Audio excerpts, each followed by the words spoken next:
Hello and Merry Christmas.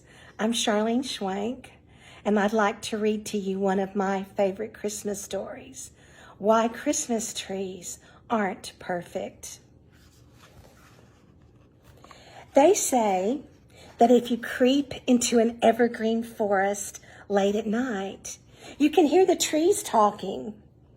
If you listen very carefully to the whisper of the wind, you can hear the older pines telling the younger pines why they will never be perfect. They will always have a bent branch here and a gap there.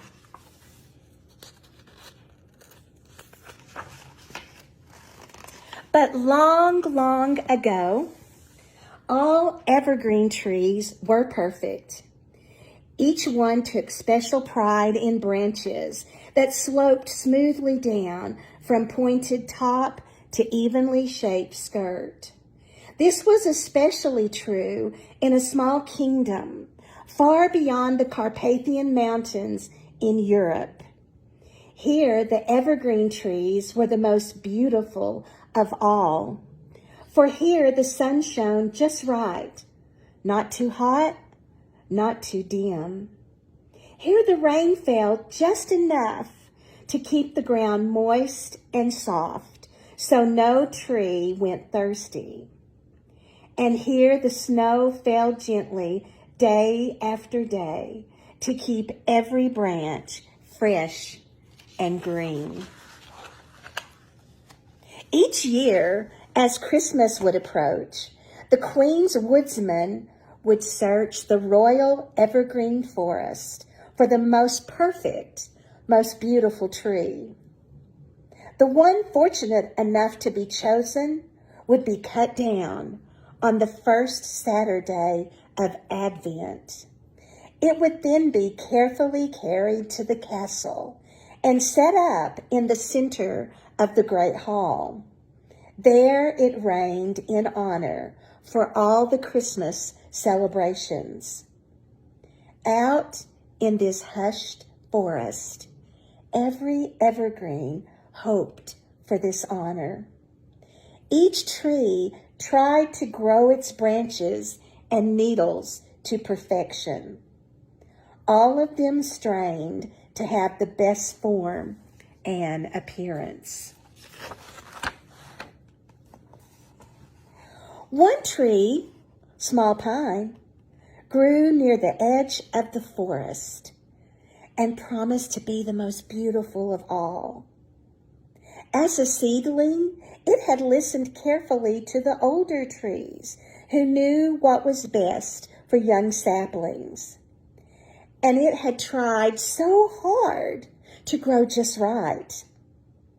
As a result, everything about small pine, from its deep sea green color to the curling tip of its evenly spaced branches, was perfect.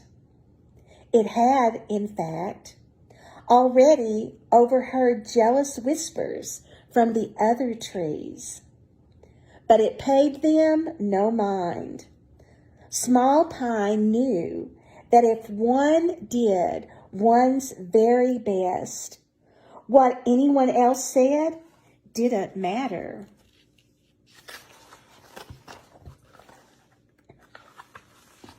One cold night, when a bright full moon glittered on the crusty snow, a little gray rabbit came hopping as fast as he could into the grove of evergreens. The rabbit's furry sides heaved in panic. From beyond the hill came the howling of wild dogs in the thrill of the hunt. The bunny, his eyes wide with fright, frantically searched for cover.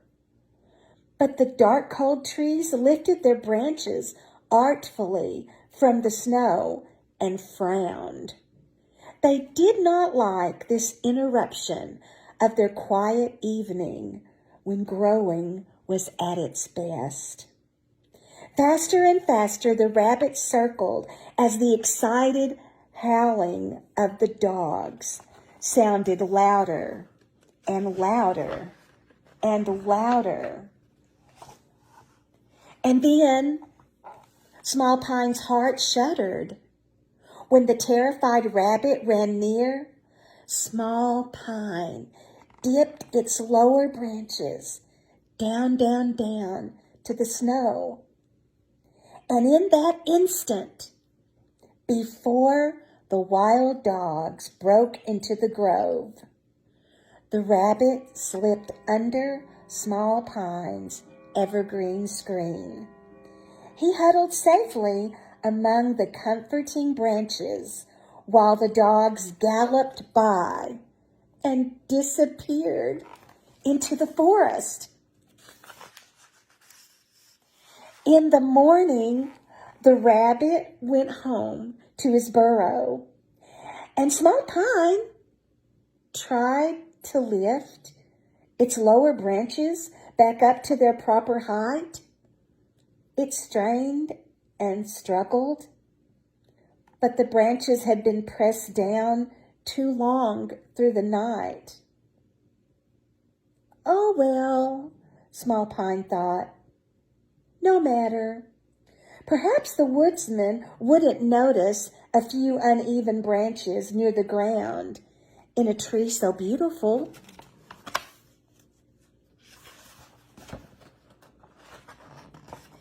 Several days later, a terrible blizzard lashed the land. No one remembered ever having so much wind and snow.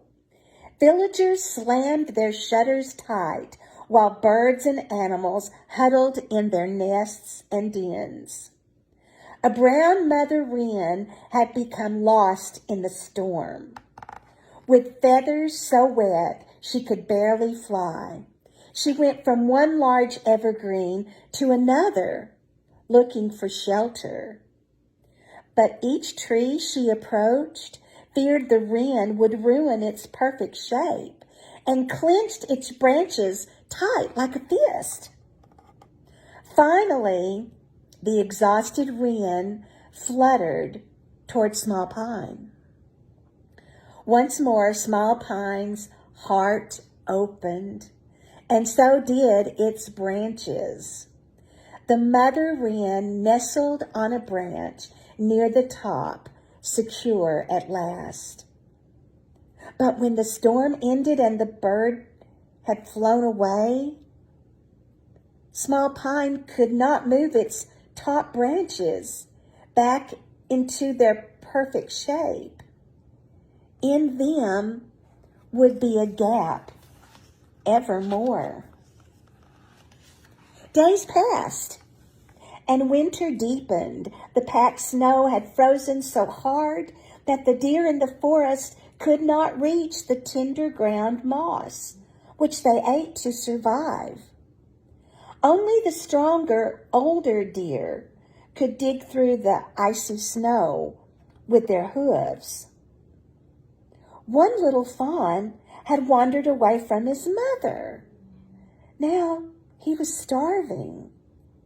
He inched into the pine grove and noticed the soft, tender, evergreen tips.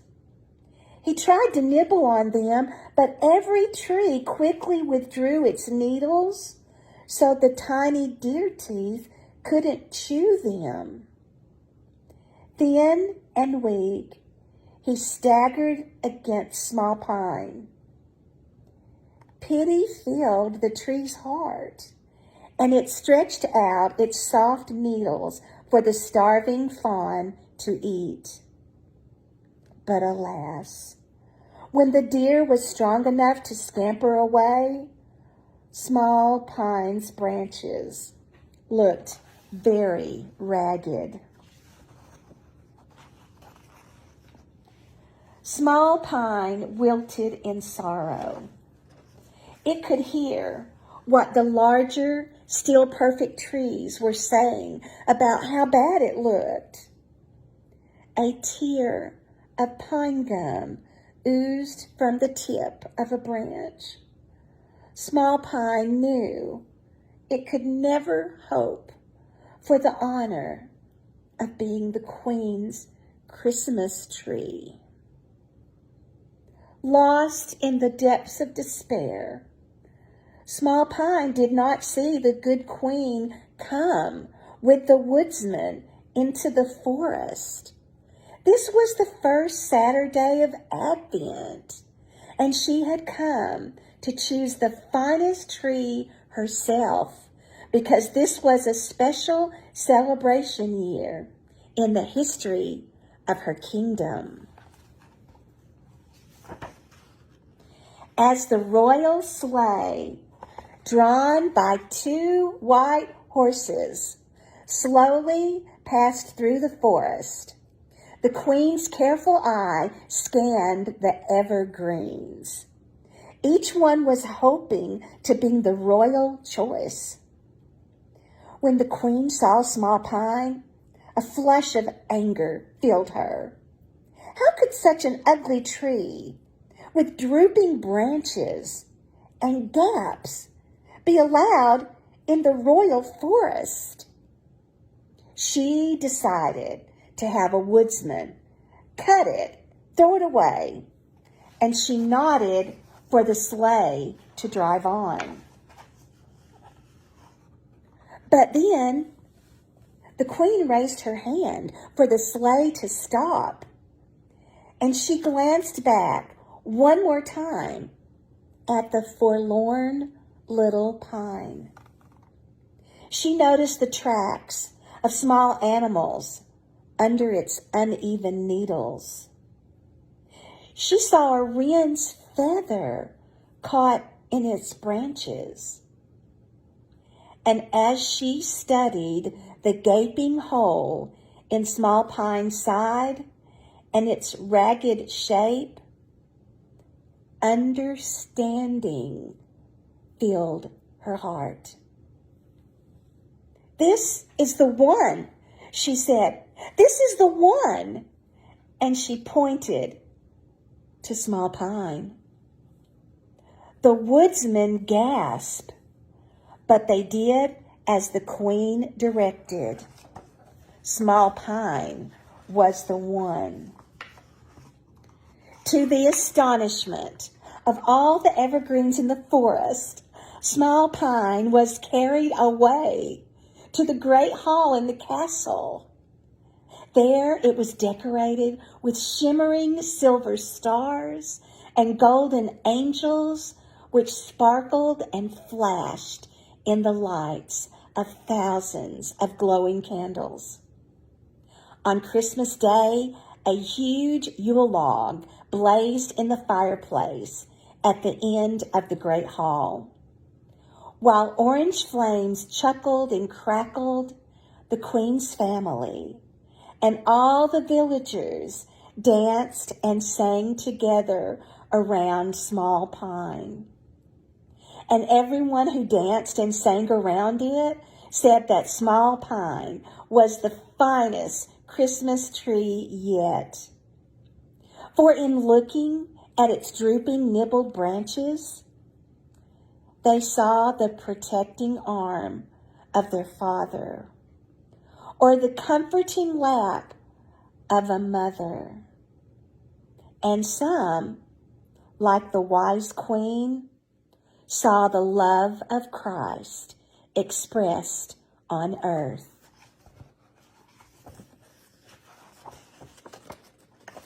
So, if you walk among evergreens, you will find rabbits and birds and other happy living things. And there will be many trees like Small Pine. You will see a drooping limb, which gives cover. A gap offering a warm resting place, or branches ragged from feeding hungry animals. For, as have many of us, the trees have learned that living for the sake of others makes us most beautiful in the eyes of God.